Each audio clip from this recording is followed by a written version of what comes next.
Meghan Markle's decision to join Prince Harry and their two children for last month's private reunion with King Charles III at Highgrove House was aimed at presenting a unified family front to Archie and Lilibet, according to veteran royal commentator Jenny Bond.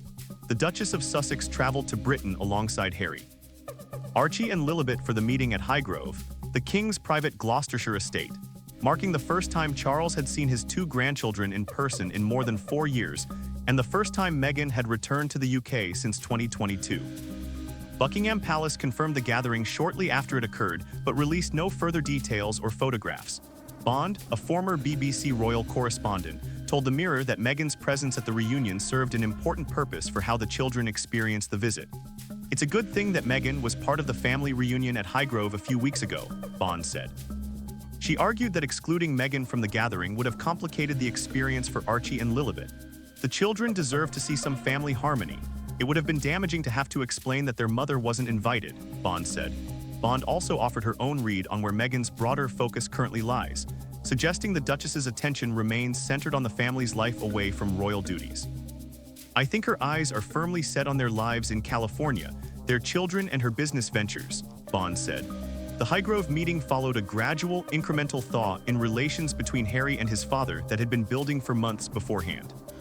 In September 2025, Harry and Charles held a private tea at Clarence House, their first in-person meeting in 19 months, which Buckingham Palace also confirmed at the time. That earlier meeting came after Harry told the BBC in May 2025 that his father would not speak to him because of this security stuff, while expressing hope for reconciliation. "I would love reconciliation with my family," Harry said in that interview. "There's no point in continuing to fight anymore. Life is precious." Harry and Meghan stepped back from official royal duties in 2020 and relocated to California, a decision that ended Harry's automatic entitlement to UK police protection and has remained a persistent point of tension between the couple and the royal family.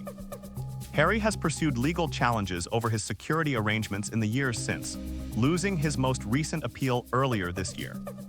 That unresolved dispute shaped much of the planning around the Highgrove visit, with reports beforehand questioning whether it would be safe for Meghan and the children to travel given the lack of state-funded protection.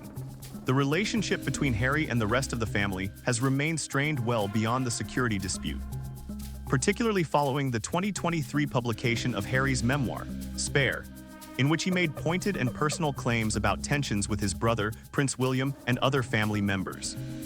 Notably absent from the Highgrove reunion were William and Catherine, Princess of Wales, who instead appeared together at a separate public event in Windsor the same day. Royal editor Roya Nika of the Sunday Times has reported that William and Harry have not seen or spoken to each other since Queen Elizabeth II's funeral in 2022, writing that William is unlikely to welcome his father's outreach to the Sussexes. The Highgrove visit was not the only significant milestone in the family's recent reconciliation efforts. Prior to the meeting, reports had indicated King Charles was open to allowing Harry and Meghan to stay at Highgrove during future UK visits, a gesture some royal watchers interpreted as an effort to offer the couple greater privacy, compared with staying at more heavily scrutinized royal residences. Meghan and the children had not previously visited the UK together with Harry since the funeral of Queen Elizabeth II in September 2022. Bond's comments reflect one interpretation among several that have circulated among royal commentators regarding the significance of Meghan's inclusion in the Highgrove gathering, with observers broadly divided over whether the visit signals a meaningful and lasting shift in relations between the Sussexes and the wider royal family, or represents a more limited, one-off gesture tied specifically to allowing Charles time with his grandchildren. As of early August, neither Buckingham Palace nor representatives for the Sussexes have provided additional public comment on the Highgrove meeting beyond confirming that it took place. And no further details have emerged regarding whether additional visits or meetings between the two branches of the family are being planned in the near future. There's something quietly remarkable about what reportedly happened when Archie and Lilibet finally came face to face with their grandfather, King Charles. Because according to royal experts, the woman who orchestrated that moment, carefully, deliberately, and on her own terms, wasn't a palace courtier or a senior royal aide. It was Meghan Markle, and the lengths she apparently went to in order to make it happen tell us everything about where things stand between Sussex House and the Crown. Let's go back to where this story really begins, because you cannot understand this moment without understanding the distance that preceded it.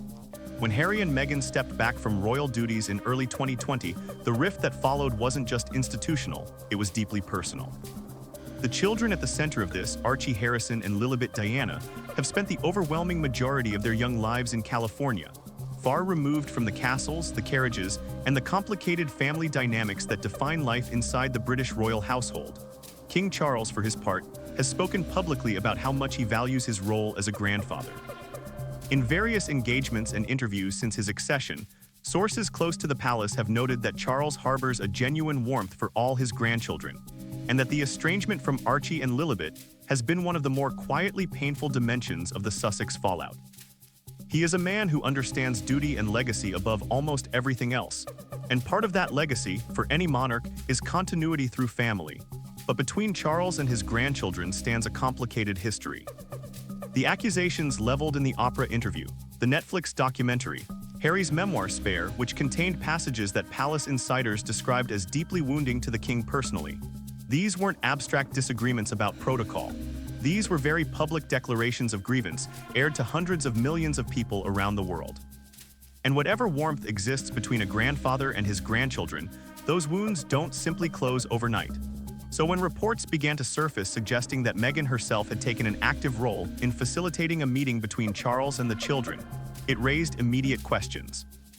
Not just about logistics, but about motivation, about timing, and about what Meghan was hoping such a meeting might achieve. Royal expert Kinsey Schofield, who has long tracked the Sussex story closely, suggested in commentary that Meghan's reported desire to ensure what sources have described as family harmony ahead of the children's visit was a deliberate and considered move. And here's where it gets genuinely interesting, because the framing of that phrase matters enormously. Family harmony, not reconciliation. Not forgiveness, harmony. A word that implies balance, arrangement, careful management of notes that might otherwise clash. According to reports, Meghan was keenly aware of how such a meeting could unfold if it wasn't handled thoughtfully. These are young children who have grown up hearing a particular version of events, and they were about to encounter a grandfather they barely know, a man who also happens to be the King of England in an environment shaped entirely by that institution. The potential for awkwardness, for confusion, for the children to pick up on adult tensions they couldn't possibly understand, was real.